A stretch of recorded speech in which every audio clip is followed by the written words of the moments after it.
So,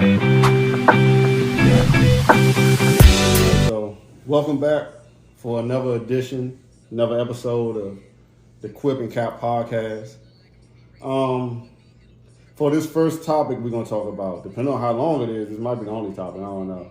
We got quite a day, but at the very least, the first topic we're going to talk about is the Monique interview with Shannon Sharp. It could have been a quickie, with our Quip and Cap quickies, our 10 minutes or less. And we initially discussed it as it possibly being a quickie, but as I was watching the interview, I'm taking notes, and I'm like, this is not going to be a quickie. You know what I'm saying? It was just so many things I wanted to address about our interview. So you want to jump into it? We want to jump into it? You do it because you know the first part. Okay, well, the first thing that stood out to me that I want to address is she told a story, right? She told a story about when she was in high school, and she had some friends, and I want to say, I'm trying to figure out why this story came up. I can't really remember. Did they give her a nickname behind it? Or? No, it came up because she was talking about how she tells. Okay. If you let her know that you did something wrong, she's gonna tell. If you don't correct it, she gonna tell. So you ain't got no choice but to correct it. Okay, and then since she went back to this story, because maybe Shannon Sharp asked her to tell a story or what she told. Something, I don't know. She just kind of mentioned how she's like when I was in high school. Okay. And she said, I'm just throwing names out there because I don't remember. She was like, Bookie, you know that baby wasn't James? That's what she did. She did something like that, like calling people out. Yeah, so basically, she had a friend who had a baby by a guy that she knew. Mm-hmm. That they all went to school with. Yeah, they all went to high school together. She had a friend who had a baby by a guy that she knew. But the baby wasn't the guy's that she was pinning the baby on. Mm-hmm. It was somebody else's. And the girl told Monique this story, like, such and such think that this is his baby, but it's not really his baby. It's this other person's baby. She like, this ain't his baby, but I'm going to tell him it is so he can take care of us. And Monique ended up telling the guy that wasn't his baby. So that sparked a little debate between her and Shannon Sharp. You know what I'm saying? Yeah, he's like, you're not supposed to do that. You ain't supposed to tell. And she like, she broke it down to where she feel like if somebody doing something wrong, she like, don't tell me. Because if it's something wrong, especially of that caliber, I'm going to tell it. If you know. Well, yeah, because she was pretty much saying that we need to... She said that she fights for the truth tellers, and like pretty much right is right and wrong is wrong. If somebody's doing something wrong against you, Shannon Sharp was of the mindset of if it ain't your business, it ain't your place to say anything. Yeah. And it was told to him in confidence. She asked him what would he do. He was like, if it's told to me in confidence, this is where it's gonna stop. Yeah, it's gonna stop with me. Yeah, and she's just like, I'm not going to go behind your back and tell. I'm going to tell you. You better tell him. Or I'm going to tell him. Right. Because it's not right. Right. And she's pretty much saying that she's on the side of right. Which, in realistic terms, is nothing wrong with that. Because, let's say you're the guy. And this girl claimed pinning the baby on you. And you're like, man, I don't think that's my baby. But if she claiming that that's your baby, you're going to be stuck taking care of her and that baby for the next 18 years. Mm-hmm. When really, it's the homeless boy down the street who ain't got no money. And the only reason why she wants you to be the daddy is because she knows that she can get money from you. She can't get it from the other guy. Mm-hmm. You know what I'm saying? So, like, in those terms, like, you would want somebody to tell you, man, that ain't your baby. Mm-hmm. She lying. Yeah, I would want somebody to tell me. But on the other hand, I do feel like if that's your friend and they're telling you something in confidence, you shouldn't be going against them and telling. Exactly. But I do think that it's at least noble of her that she put it out there. Don't tell me if you don't want me to tell if it's bad. Right. If it's bad, don't tell me because you know I'm going to tell. Yeah. If you're not going to do nothing about it. I respect it. Yeah, I think somebody going to get done in this situation. Plain and simple. Somebody's going to get done in.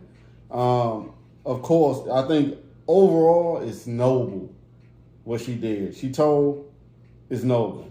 But if I was her, I wouldn't have told. I wouldn't have told. I'm going to sit back and mind my business of it. You know, I wouldn't like it. Maybe that would determine whether me and that person going to stay friends or not. But I wouldn't have told if they told me that in confidence. But I think it's noble overall in the grand scheme of things. What she did was for the betterment overall for everybody, because the kid needs to know who the real father is. Yeah. This dude needs to be not stuck with her dealing with the mess she probably gonna take him through for the next 18 years. You know what I'm saying? It's just a lot. So overall, but you know, she's a noble snitch. She's a noble snitch because she snitched. You know what I'm saying? It is what it is. I'll say that's this, snitching. Because I'm a snitch. I'll tell. I will tell. I will tell, and it ain't no secret. Don't do stuff around me, because I'm not gonna go out of my way to tell. That's the difference. I'm not gonna go out of my way and tell on you. But don't bring that, bet not nothing come to my table. Because I'm gonna be like, oh, that wasn't me. I might know who did it, but it wasn't me. You know what I'm saying? But again, you know, like, I let it be known. Like, growing up, my friends and everything, the people that I knew, they knew what I was willing to be around and what I wasn't willing to be around. And they kept me around the stuff. They kept me away from the stuff that they knew I wasn't willing to be around, because I don't want to be around it, because I'm not trying to get nobody in trouble. Don't have me around this stuff, because you know I don't want to be around it. And if something happened, I'm not keeping my mouth shut, because I'm not getting in trouble for nobody. Right. But that's a little different from her situation. If somebody who was my friend had a baby by somebody else, and she was man A, but she was claiming man B was the daddy, I wouldn't say anything. If he was my friend as well, it would be a little difficult. But depending on who my loyalty was with, and it was probably more with the girl, I'm still not going to say anything. But no matter what the situation is, I would still let her know that that's wrong. Right. You know, and at the end of the day, she don't need to do that, and she probably need to tell him the truth and be honest about it. You know, but at the same time, I'm not gonna. It ain't my business. I wouldn't tell. I'm just thinking, if it's a close friend of mine, like if it's a close friend of mine and they doing some grimy shit like that, I wouldn't support it. But I'm not gonna tell. They told me that I'm not gonna tell. Yeah. The person they doing the grimy stuff too. You know what I'm saying? I'm not gonna tell, but I think in the grand scheme of things, what she did is noble. So I'm not like frowning upon her, but she snitched. She was a noble snitch. She snitched. She definitely snitched. But I wouldn't. Like, if that's really a friend, you're not going to tell. Like, I don't understand the telling part. If they're going out of your way to tell. You know what I'm saying? I understand telling your friend. I understand. Because that was a big deal. Yeah, I don't know. I mean, especially with you being in high school, though. You in high school and you got it in your mind, oh, I'm going to tell because that's the right thing to do. Because that's like a life-affecting thing. So I can see somebody going out of their way to tell. If you're going to go out of your way to tell something, that'll be something you go out of your way to tell. Because you're saving somebody's life. You know what I'm saying? So, but, I just think she was trying to, she made it sound good. But I just think that at the end of the day, I wouldn't have done it if I was her. But I commend her. I wouldn't have done it. But, you snitched. Yeah. You snitched. But, nobly. Okay. All right. So, Taraji's breakdown. Yeah. When she also spoke about Taraji having that breakdown. She's been breaking down lately, right? Talking about her lack of roles and the pay differential between her women and men in the industry, especially black women. Yeah. Because black women and white women getting paid differently. I saw something recently where they had a video, and I did not watch the video, but the caption of the video was making it seem like Taraji said that Oprah Winfrey ruined her life because The Color Purple flopped because of what she was saying on that press tour. I don't know. I didn't watch the video. I might have to check it out later. But as far as that, Monique said something very similar years before. You know what I'm saying? She didn't necessarily, it wasn't the same exact thing, but it was similar. Pretty much that they don't compensate black women fairly. in the business, but Monique was specifically saying that Tyler Perry, Oprah Winfrey, and Lee Daniels all had a hand in not compensating her fairly. Whereas Taraji is not saying that anyone is not compensating her fairly, even though there is a video of her stating that she had to fight with Oprah for the $10 million that she received for The Color Purple. Taraji got $10 million? Yeah. That's why she was using that number as when she was breaking down, I got to pay this person, I got to pay that person, and then I'm left with like $2 million or something like that. Yeah. So because that's how much she got for The Color Purple. So, and she said she had to argue to get that for The Color Purple. So, I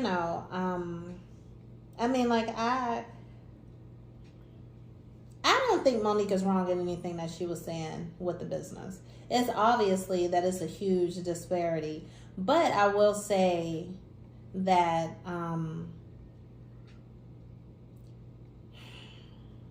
what black female actor is at the level of, let's say, a Will Smith?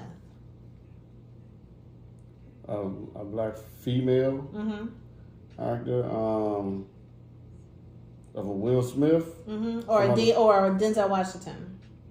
What female? You talking about that's getting paid on the level? That is at the popularity that's ever been, like, who can you think of as a female that's ever made it Julia to Roberts? the black? Oh, black. Black. Oh, black. Oh, black.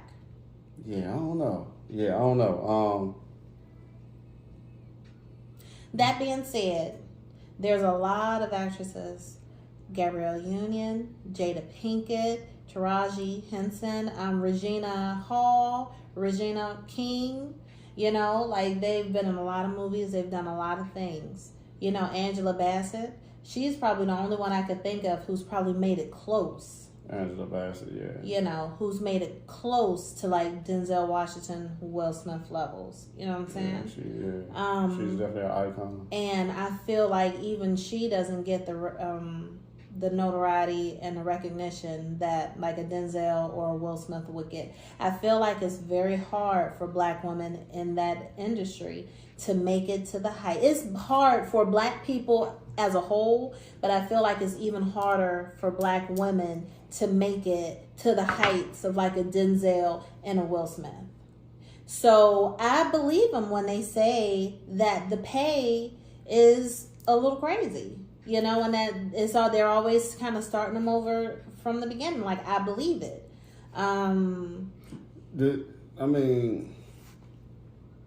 My opinion on it, unless you got some more to say, because I got some stuff to say about it.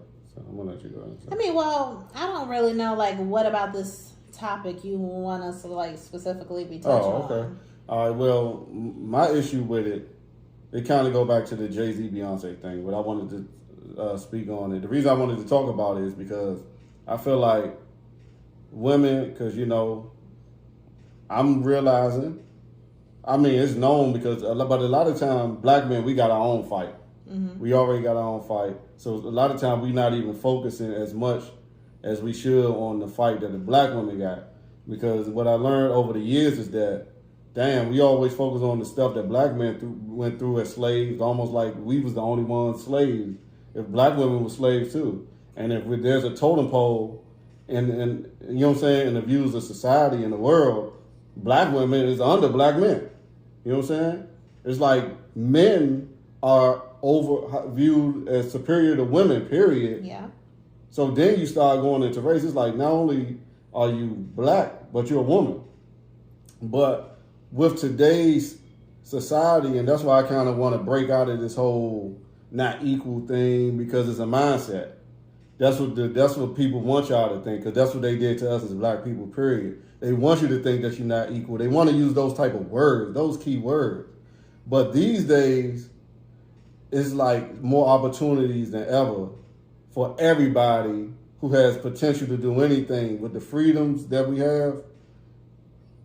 Don't limit yourself, period, for anybody. And don't let anybody think that you're limited. Because women these days don't really need if y'all come together and support each other, and that's the issue, women don't support each other.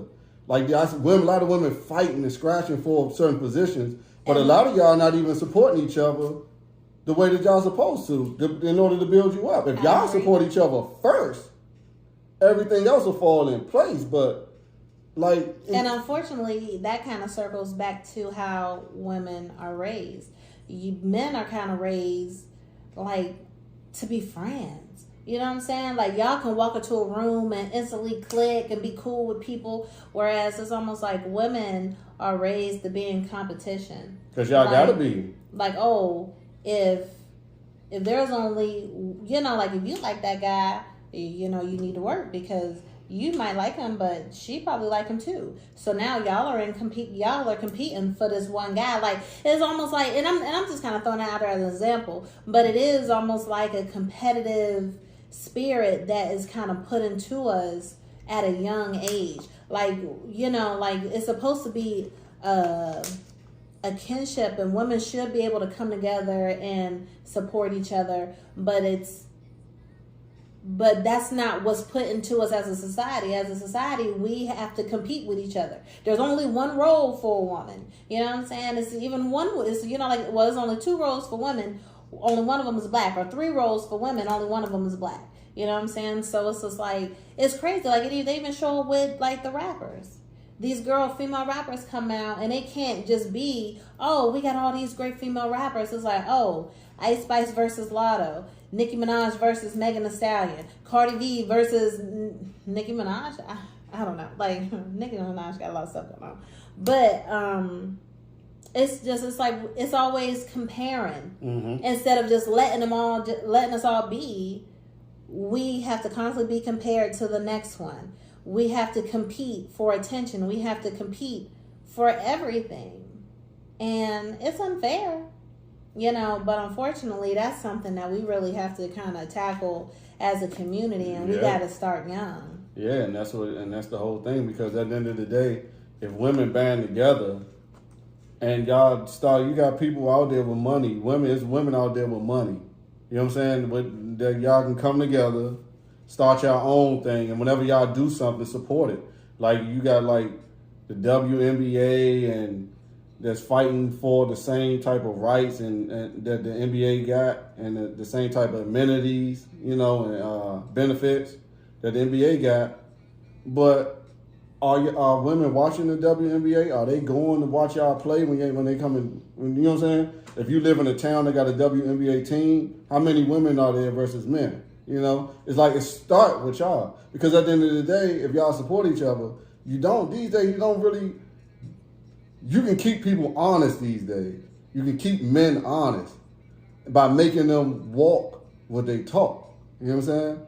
And because you don't really need a man these days, if you want your stuff, if you striving for something and you've been successful, you don't need a man for nothing other than probably reaching something in the cabinet that you can't reach, or carrying a 20 or 48 pack of water in the house. You might need a man for that, to do little stuff like that. But you don't need him in any other real part of life, because everything else is kind of mental, and women are just mentally as strong as men, if not stronger. Some stronger. Some women are stronger, mentally stronger than men. Or, that's just life, period. Some people are more proficient at certain things than other people, period. But women, when it comes to mentality, it's all in. You got women out there that can hang with men. But society make y'all think that y'all can't do nothing without a man a lot of times, and then y'all fall for it. Y'all got to get out of that. Because then you won't be trying to fight for equal pay, because Oprah put out a movie with an all-female cast, like a directing crew, and then put it out there that this is an all-woman thing, and then all women go show up to go see it when they drop in the theaters. Then this money come out, you know what I'm saying? They making all this money, because that's what it's all about. It's all about the money. It's all about support. So I just feel like with Taraji, women, especially black women, just got to band together, man. You know what I'm saying? It's like, she can demand that money. These people can demand the money if they got the support. They're not getting the support. But the women first got the support. Y'all got to lead the way for women. But I feel like in this particular situation, it's not just a woman thing. I think it's because it's her own people that's doing this to her. Well, then that's what I'm saying. We need to come together. They need to. Your own people need to come together. Somebody need to start the movement. I mean, it need to probably start with somebody like Oprah. She black. She need to, you know what I'm saying? See people like Taraji and form a committee and figure out what can we do about this and you start a movement. But see, the thing is, real quick, the thing is that a lot of people don't do stuff like that. People like Jay-Z's and Beyonce, they don't start their own award show because a lot of people want instant gratification. You want to start something and reap the benefits of it before you die. A lot of this stuff ain't going to reach its full potential in your lifetime. So you got to start it, and you might not get the full benefits of it, but somebody carried the torch. Future generations, that's what Martin Luther King and Malcolm X. I'm not sure though, and I'm not sure if that's really the thing with this. I feel like in this situation with the Oprah Winfrey's and the Jay-Z's, Beyonce's, Tyler Perry's, like all the people who's made it and made it big, I feel like they get to a place in their life where they made it. They don't have the fight anymore. Because for them, their life, the life that they're experiencing is a life where they're equal to white people. You know what I'm saying? So they're no longer experiencing the level of oppression that the people below them are still having to deal with. You know what I'm saying? Oprah Winfrey, she's made enough money and a name in this business for so many years, several, years, that she can kind of do her own thing now. She doesn't have to rely on these white people to be saying, okay, well, we'll do this for you and we're going to give you this much money or whatever. She is now a part of their little circle. She's their friend. So the experience that the people below her have to go through, she's kind of looking at it like, well, y'all got to fight through it like I did. Make it like, y'all have to, like I made it, so y'all can make it. But the reality is that everybody is not willing to bend the way she bent. And the same opportunities that was there for her back in the day is no longer available now. You know what I'm saying? But it's almost like they don't have to fight the fight anymore. And they're not willing to help anybody else fight the fight. It's almost like, well, I had to go through this struggle, so y'all go through it now. I'm not giving you no hand up. You got to figure it out like I figured it out. Nobody is willing to be a trailblazer anymore because they feel like nobody is willing to pave the path anymore and then reach back and help people so that the people behind them don't have to deal with this stuff anymore. Because this is kind of like, well, I did it, so why can't you do it? It ain't got to be Oprah.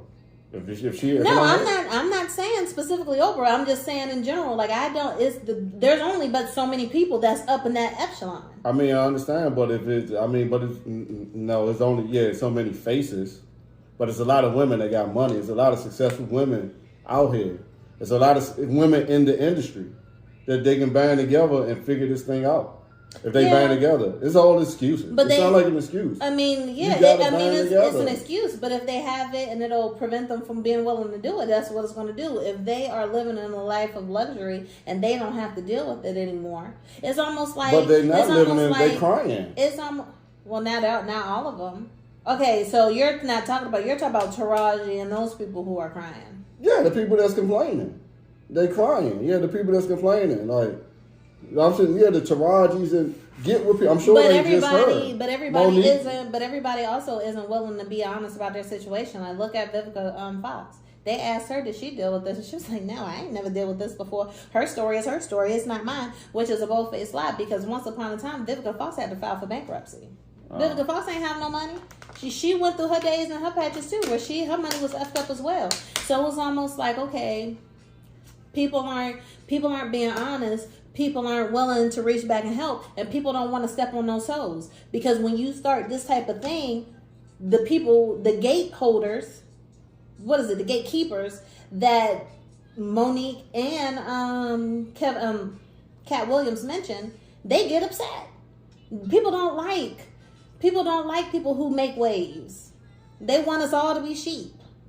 and to follow along, nod our head and listen.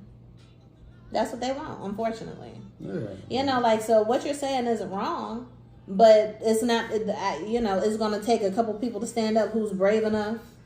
And, we need more Amanda Seals. Yeah, I mean, there you go. That's what you need. You need some Amanda Seals, I guess.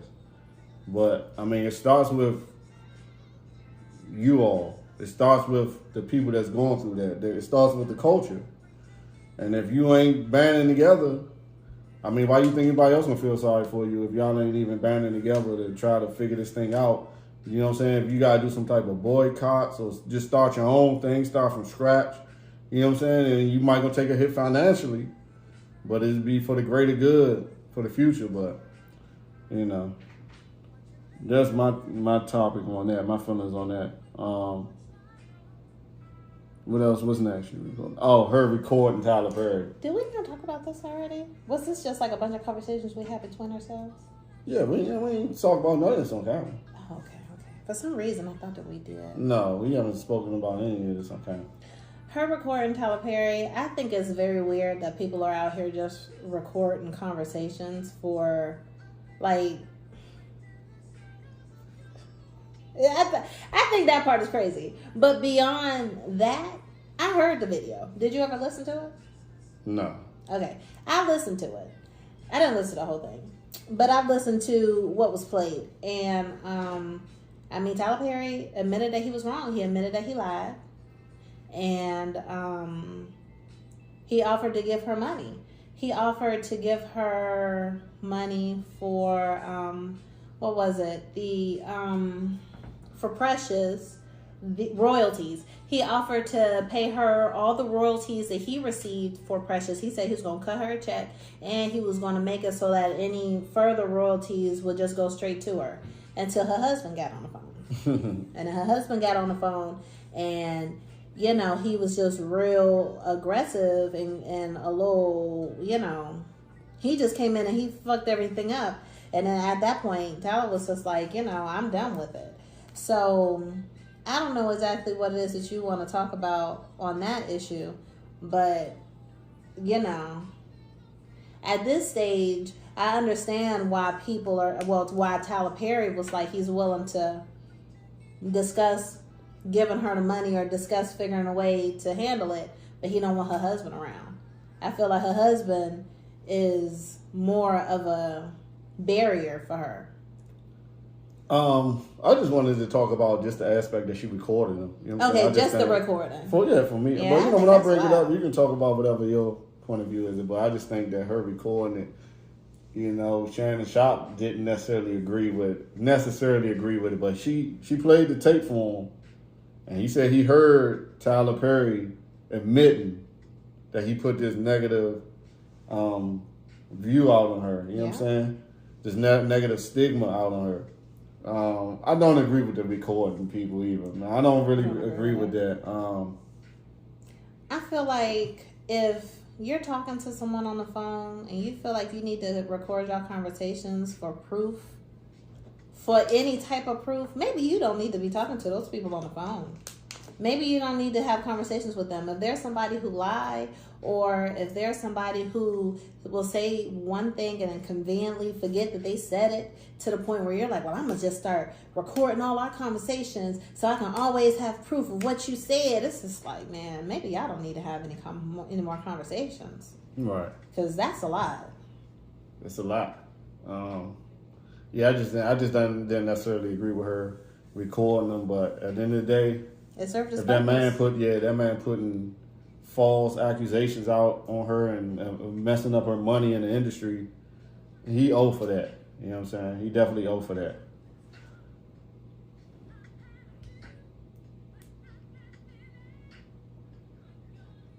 You see? Yeah. Okay. Oops, so we got 30 minutes. Okay. All right, what are we done? Okay, what's next up?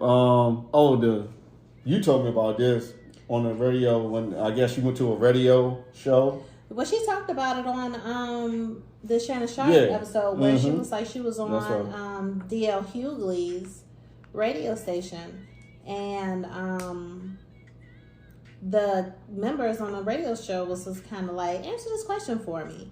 Who would you rather? Would you rather your husband have sex? And they said some gay man. Lee Daniels.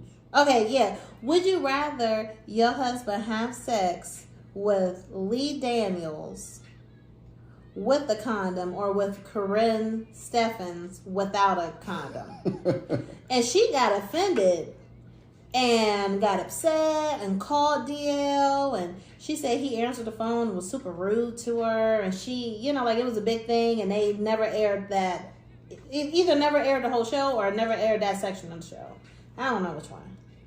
But I heard it, and so to me, I didn't 100% understand it because I'm like, it's just a question. You know what I'm saying? They're not accusing your husband of being gay. If anything, it was like a game. Out of everybody, I would be more offended if I was Corinne Steffens because it's like, what you trying to say? What's wrong with somebody having sex with me without a condom? That's a good point. You know what I'm saying? That's a good point. Yeah, versus all this other stuff. I feel like she should be the most offended out of everybody. Yeah. In the equation, I think. So, I did not necessarily understand it, but I told Wes about it, and I asked him because I know he a little sensitive about stuff. So I was like, let me ask my sensitive baby what he think, because maybe he might look at it and understand why she got so defensive over her husband about this situation. But you also didn't think any type of way about it. I wouldn't have got offended if you was Monique in Monique's position and they asked you that question. I wouldn't have got offended at all if they asked, replace me with Monique's husband. I wouldn't have got offended if they were like, what would you rather, your husband sleep with a man? Or I wouldn't, because it was a game. It's a part of the show. It's a game. Yeah. You answer the question. I would hope you answer it correctly, the way I would want you to answer it. Well, I would have been like, well, he's not gay, so I guess he would sleep with Corinne Steffens without a condom. Hopefully she ain't got nothing. No, it's what would you rather me do? Oh, yeah, okay. So that's what it was. What would you rather? So it was. It's almost like that. What's that little game? Like never have I ever. Yeah, it's almost a game. Like, it is a game. It's just a question. I wouldn't have got offended if I was on the guy. If I was the husband in the situation, and they asked my wife, a question like that. I wouldn't have got offended. I just would hope she answered it correctly. Don't put me with the guy. Well, but it's what she would rather. I still wouldn't have got mad if she would have been like, man, I'd rather him be with a guy. Than sleeping with her. That's her opinion. You know what I'm saying?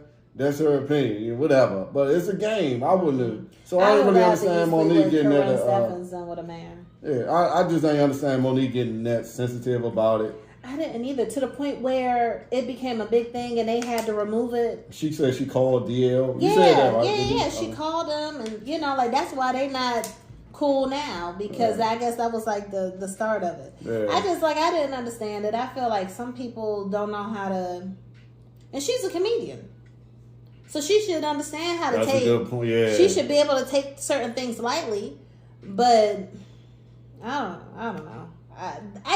I did not understand it. And even in this moment, I still don't necessarily. It would be one thing if they were trying to insinuate that her husband was gay, but they weren't insinuating that she was. They weren't insinuating anything. The only person they was kind of insinuating something on was Corinne Steffens. Like, what's the issue? What's the issue? Like, y'all trying to say she got something, or maybe it's just that he might possibly get her pregnant. I don't know, but that's it. So I didn't really understand it. So I didn't really. Right. But all right. Okay, so next up, she mentioned, because she was talking about her little dispute with D.L. Hughley. She got a little issue with him, and she said something in the show, the interview with Shannon Sharp, that made me try to figure out what she was talking about. But it ain't take that long for me to figure out what she was talking about, because she was like, yeah, you got these people, they go sit in front of this white man and talk ill and bad about each other. And she was like, I'm not going to say the white man's name because I'm not going to give him no clout. Da, da, da. So I was like, white man? I'm trying to think of what journalists is out there. I'm thinking of what's the dude with the Larry with the suspenders? Oh, yeah. I think he dead now. Yeah, he passed away. Yeah, I'm thinking, but then I thought about it. I was like, I know exactly. Because I called you, I told you, I was like, Yes, I know exactly what you talking about. And because I'm going to say this. I didn't realize that she specifically, I thought she said she doesn't like it when our black people go in front of the white man in general. I thought she was speaking in general terms and talk about the black community. No, because she said I ain't going to say his name. Yeah, I remember. That's why I was like, she said. You know, but she was talking about, okay. I figured out immediately because I had just watched the interview that D.L. Hughley did with this white man, which is DJ Vlad. You know what I'm saying? I just watched the interview. And I will say, I do, to a certain degree, side with her. Even though I like DJ Vlad interviews. It might be the fact that he just finds good people to interview. And somehow he just gets information out of these people. Mm-hmm. He's good at getting information out of these people and have these people telling stories or telling their business that they typically wouldn't tell on other people's platforms. But I like DJ Vlad interviews. I'm not going to lie. But even still, for life, man, I can't figure out why is everybody picking his platform. I think it's because he paid. And that's exactly it. That's what it is. And I can't knock it. He probably willing to pay more than everybody else willing to pay. It gotta be. And these people that come up on these shows, they show him the utmost respect. I mean, he be having a gangster of the gangsters, like real gangsters that ain't in the industry, that just got street tales. They be on there and they just be he be cutting them off and conversations. They be saying something that Vlad don't agree with. Vlad will come, hold up now. Nah, no, because you said this. They be a little aggressive. Sometimes and they be getting aggressive back with them like that. What was that? What was the one guy? I don't know. It was the people involved around. One of them was the dude connected with Birdman. Connected with Birdman? Yeah, somehow. Was it his brother? I think he kind of corrected Vlad a little bit. And then the dude that had a magazine of his own, and he was light-skinned dude? I don't know his name. He had a magazine of his own. Yeah. He was in jail, and he was somehow connected to like AZ and them. Yeah, I know you're talking about. I can't think of his name. The light-skinned dude. He the one whose mom got killed. They came in. Yeah. To rob. He was setting Vlad straight a couple times because he was just like, if you stop talking and you let me answer, if you stop talking over me, you got your story incorrect. I'm trying to explain to you now, but you keep cutting me off. I was just like, whoop, you better be careful before he shoot you out in the parking lot. Yeah, I mean, but I will say this. I've seen more interviews in which a lot of people was backing down than I've seen them speak up personally. You probably seen more. I've seen more to where I'm like, damn, they be like, yeah, you right, Vlad, you right. They be real on their best behavior a lot of times in front of Vlad. Because they want that check. They probably want to keep coming back. You know what I'm saying? Mm-hmm. And he must be paying good money because he even got Game. I watched the Game interview. Game don't do interviews like that. But he came on there and did one with Vlad. But Vlad probably dropped a big check on him. But I get it. But other than that, I do be wondering. I was wondering, like, why is y'all keep going to this dude's platform, giving him all the interviews, when you can go on somebody else's platform that's in the culture? You know what I'm saying? Mm-hmm. So I kind of was siding with Monique in that, and you know what I'm saying, in that realm of where she was coming from. But overall, money talks. At the end of the day, money talk. And if you want the interviews that Vlad getting, you got to be willing to come out your pocket. Simple as that. They'll come on your platform. If I got Vlad money and I'm trying to compete with Vlad, I'm going to come out my pocket. That's what I'm going to do. If I want to interview these people, I'm going to pay. Find it with Vlad paying, this is what we doing, I'm going to pay. Some people want these interviews without paying. Vlad is dropping these checks. So money talks, plain and simple. So I can't be mad at him. I'm not mad at Vlad. He doing what he got to do. You got to do what you got to do. You know what I'm saying? That's true. But I did wonder. I did feel it. I'm like, why y'all keep going on this dude? I don't really like the way he talk. He corny. And he be doing these interviews. He be cracking jokes. They don't be funny. You know what I'm saying? It's like he corny and shit, but they respect him. So I'll say this. I don't necessarily have an issue with it being Vlad or anyone, but I will say that I understand where she's coming from with the whole don't go on a white person's platform bringing down, talking shit about another person that's black. If you're going to do that, save it for Shannon Sharp. Save it for somebody who probably understand where you coming from, who can relate, you know what I'm saying? Versus going and telling all your gripes to this white person who just sitting up there and possibly, I'm not saying this is true, but just in the back of their mind looking like, these niggas, they ain't never gonna get it together. You know what I'm saying? Like, it's almost like, but at the same time, we don't really know if they're thinking like that. It doesn't really matter. But I understand where she's coming from. Like, she don't like, it's almost like if you got issues in the house and you want to complain about them, you complain about it to like your grandma or somebody else. You don't go to your next door neighbor and start talking shit about your family. You got to keep it in the house. Right. So that's kind of how I took at it, as like, you know, like she much rather like keep the issues in house instead of taking it out onto other people's platforms and stuff. But all right, what's next?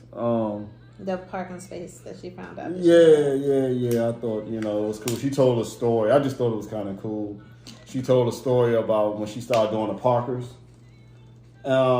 She was parking like outside the fence of the studio. The studio, area. She's parking on the outside with all the regular people park. And then somebody on the grounds of that, you know, I guess there might have been a part of the members of the set. Mm-hmm. I don't know if they worked the grounds.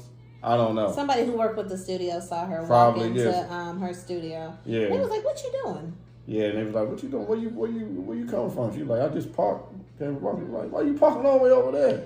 Because it was a sign that says, "If you are with the cast of the Parkers, you got to park outside the gates." So she assumed that included her, when really she had a parking space right outside, like directly outside of like the studio that they were filming at. Yeah, and she was just saying, she said that was one of the moments when she felt like she really arrived and that she was somebody in the industry, because she said she had a parking spot with her name on it. And no, it's just when she said that I just kind of felt the joy, and I can understand how you get a parking spot with your name on it. You know, I can see that being a moment in the industry in which you feel like you made it. Yeah. You know what I'm saying? Like, I feel like that's a validation for sure. I thought that was a good feel-good moment for her. Thought that was cool. Yeah, I think it was crazy. She didn't realize she had a parking spot the whole time. Somebody should have told her that. Yeah, I was about to say, like, I don't know if they don't tell you. Okay, and then, you know, winding down, she was talking about her husband, right? She broke down the history of her and her husband. She said she'd known him since she was a teenager. Mm-hmm. From school, since she was 14. She was like, they've been close forever. They've been cool and friends forever. She said he's been to all of her weddings. I guess she's been married a few times. I didn't know that till she mentioned that. They even lived together. They just always stayed in contact, you know what I'm saying? And she was just like, throughout, you know, all of her relationship, the breakups or whatever, he still always was there, and it was cool. And she was just saying eventually they was around each other, and she told the story, they was in Baltimore around each other. She had to go do a show or go somewhere. She had a party. That's what it was. She said she had a big party at her house. He was there. And I guess it was like after her last breakup, this was the night before she was about to go out of town to do something. And she, you know, was going to give him a hug and a kiss. He kissed her. And the kiss was more than a regular kiss. Like, she said, like, the corners of their lips touched. She said, like, the corners of their lips touched. And she, it was kind of weird. He said he had something to talk to her about. They didn't have time to talk about it before she went out of town, so he said he was going to talk to her when she got back in town. And she was just like, you know, that kiss was a little weird because they looked at each other like brother and sister. Yeah. So when it happened, it was weird, but she didn't think too much of it. Then she went out of town, and when she came back, he invited her over his house for dinner. And when she got over there, he made her dinner. He talking all slick to her, and they ain't never been separate. Yeah, they ain't never separated. Now, my whole thing, what I will say, when I heard her tell the story about her and her husband, I'm going to be totally honest, just from listening to her, Now, the other people probably got different stories, maybe personal stories. But listening to her talk, I kind of stopped frowning because from a distance, I was kind of frowning upon her situation with him. It just don't seem right. But to be honest, listening to her, I kind of was changing my tone because it sounded like she in love with the nigga. Yeah. She deeply in love with the nigga. And deep down, to me, it sounds like he probably got her best interest in heart, but he just don't know how to go about it, doing it the right way. He's making bad decisions, but I don't know if it's real, like, ill. Because he known her for so long, she known him for so long. I can see if it was a new guy that she just met, some years ago. She's been knowing him since she was 14. So she knows him. You know what I'm saying? Mm-hmm. I just think he's not a great businessman. But I don't think that, because I was questioning, like, man, he probably in this for the money, da-da-da. But at this point, I'm starting to think that it's not really that. I think they really love each other. She really loved him. I think he really loved her. And I just think that, this negative image of him may be going just a little too far. Because at the end of the day, I feel like he might be ultra aggressive a little bit too. Partly probably because who he is, he want to, maintain his position in her life. But she's a black woman in this male-dominated industry. So he probably see a lot of stuff that's going on and know that it ain't right. And he just might be one of the people that's just kind of aggressive about it. Like, you wouldn't do this if it was that person. You wouldn't do this if she was a man. Or you wouldn't do that. And he just kind of putting his foot down. You know what I'm saying? It could be that. I ain't saying it's always correct. But it might be he just like, man, this thing fucked up. And he just not going to sit back and just watch her get you know what I'm saying? I would agree. Mistreated. I would agree with that if it wasn't for the fact that I saw what transpired between him, and her son. Now that, yeah. He just has... That's a topic in itself, I agree. Yeah. And I'm not going to go into it, but he just has like this... he has this aggressive demeanor where it's like even the certain things that he probably should step back and let Monique handle, he don't. You know what I'm saying? And I mean, it ain't all his fault. It's not all her fault. He wants the control and she's stepping back and giving it all to him. So it's like they kind of got like this thing going on between each other that I feel like is not necessarily... It works for them. I don't think that it works for the relationships that they have outside of their own personal relationship. Right. You know what I mean? I don't think that it's healthy. He has this very aggressive thing going on and he does not know how to hinder it in certain situations. And I feel like he causes negative things to happen for her personally and business wise because he cannot rein in whatever it is that he got. This aggressive control that he has. He's going to have to figure out how to rein that in or not. At this point, I mean, they both old. They might as well just ride it out. You know what I'm saying? Like the issue that she got with her older son, she's not going to have that with her younger kids, maybe, because they're growing up under this atmosphere. But I'm going to tell you, speaking on that though, because we had a conversation about it, and I did say, I do think that if you this man, you know what I'm saying, if you this manly man and you this ultra alpha guy, you know what I'm saying, instead of, if you care about your wife, you should be trying to build the bond between her and her son versus jumping out there trying to and split it up, splitting it up even further. Split it up. Yeah, I feel like that's what he should. That's what any real man should do. I agree. Like you want to build. You want to bring the family closer versus dividing them more than what they already are. So I think that was not real manly or good manly alpha male thing to do. But that's why I said, like, I feel like what they got works for them alone. It doesn't work for the relationships that they have personal and business-wise outside of their little circle. So who knows how it's going to progress in the future. But maybe it's because I'm a butterfly and I like to be free. I feel like that's just looking at that situation looks so stifling. Can you imagine us sitting here and you talking for me for everything. Yeah, it's just crazy. I mean, like that's just a hard thing, but it works for them. But yeah, because what I will say, I'm trying not to judge it after hearing her talk. I'm taking everything into consideration. She seemed like that she needed some type of guidance that he provided. According to her, she was out here just wilding.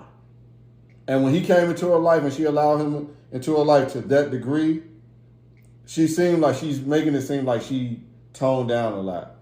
Now, the only thing I will say is kind of affecting business. So I don't know if it toned you down, you should be getting more roles because it seemed like since he came into your life, you toned down, but he needed to tone down. He replaced your energy. That you know what I'm saying? He needed the energy that what he did for you, he needed to do that for himself. But what I will say too is speaking on his son, I didn't really hear her say nothing bad about the son. She mentioned him on the Shannon Sharp show. She didn't say anything bad. What she said is that she has an older son. Their relationship isn't the best, but she's okay with it. He's okay with it, and just pray for us that maybe we can come back together. Honestly, I don't even remember. I might have missed that part. All I remember her saying, because I was looking out for it when the son came up. All I remember her saying was that my oldest son, I wasn't there for him the way that I was there for the other kids because I was working a lot. I kind of sacrificed, but I don't have to do that for my other kids because I guess she was already in the industry when she had the other kids. But no, she specifically said that when she had her son, she wasn't in the mindset of being a parent. She said that was trying to work. Yeah, she said she was just focused on working. Yeah. She wasn't a good parent to him. But at the end of it all, she was just kind of like, we don't really have a good relationship, but I'm okay with it, and he's okay with it. Where they're not as close. They're not as close as she would like them. They're not as close as she would like, but she's okay and he's okay.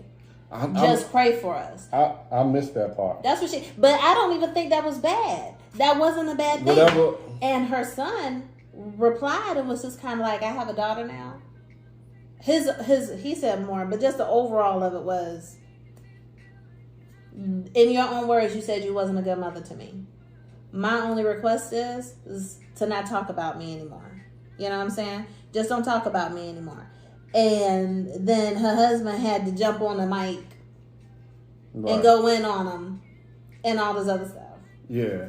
So, and I just feel like, if her husband was a real man, he would have been like, don't respond online. You just call him. Y'all have access to each other. You have his phone number. Call him. And 2, you stay out of it at that point. Let your wife and her child handle it. Exactly. This ain't none of your business. Now, you can give her recommendations, but you don't get on the phone and talk to them.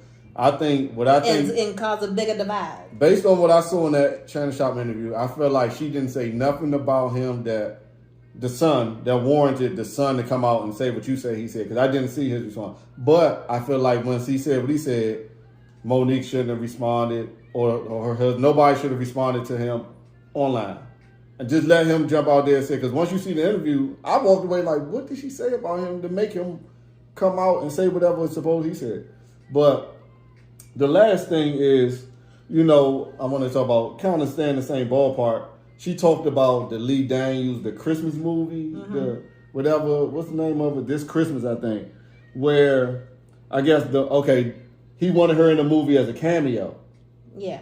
But she was like, She was in it though. I know, because she said that she was going to show up and the money that they was going to pay her for the cameo wasn't a lot. But they was going to do it because they knew somebody on the staff that her husband went to college with.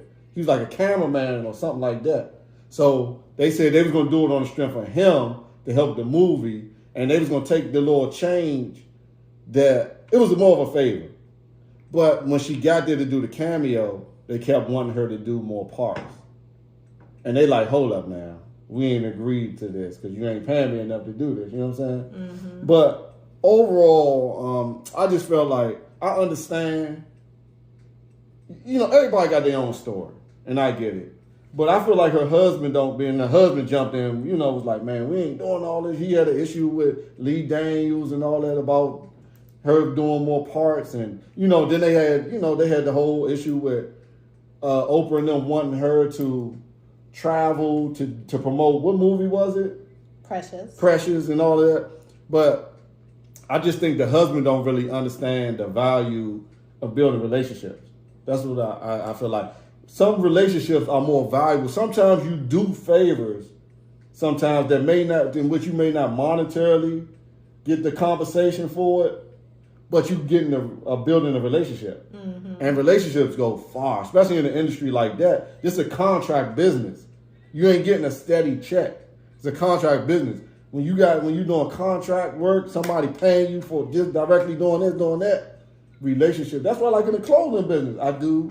Sometimes I do deals with people. I try to keep good relationships going because that's bigger than the dollar that I can get from them. Because they'll probably keep coming back. They might keep recommending me. You know what I'm saying? Yeah. I don't get a steady check doing this. I get paid per item I do. Yeah. And the best way for me, the best situation for me is to have as many customers as possible. And that kind of entails me having good relationships with people. You know what I'm saying? Mm-hmm. Now, some people you can't have good relationships with because they're not good people. Yeah. But some people you work with. I feel like the husband don't really understand the value of a relationship over the dollar. And that's why he keeps starting all these issues with people for $1. And I think that's why they kind of in the situation they in now. Because he's fighting and scratching for every single penny when sometimes a person is asking for a favor. And if you do them a solid, they're going to think about you for the next move. Yeah. I think what her husband needs to do is he needs to maybe go to school for management and really learn how to be a proper manager. That's a good idea. His background is in sales, and it just kind of seems like maybe he handle a lot of things like a salesman would. Almost like, argue him down or just he's not really handling it the way a manager would handle it. And if he would just go to school and take a couple classes to really learn how to manage her correctly and maybe, learn how to manage his personality a little better so he's not so raw, then it might be a little better. Right. You know what I'm saying? Like, I get it that you want to keep the money in-house and all that other stuff, but, you got to know what it is that you need to do so that you can do it correctly. Because at this point, it really, really sounds like he's hindering her and harming her more than he's helping her. Right. But we're saying all this stuff, but she happy. That's you know what I'm saying? She's happy. They got they little, what is it, a talk show or a podcast or something. They're happy. So she's like, they're upset about all the money they lost because of some foul stuff that happened. However, outside of that, she happy. So if she's happy, then it ain't really none of our business. It ain't none of our business. That's number one. And it sounds like she's happy. Yeah. So I ain't going to judge her on that front. Bad businessman, good husband to her. That's the way I walk away. Yeah. To her. So, yeah. Anything else? I ain't got nothing else. All right. So thank you so much for tuning in to Quip and Cap, and we will talk to you guys later. Out.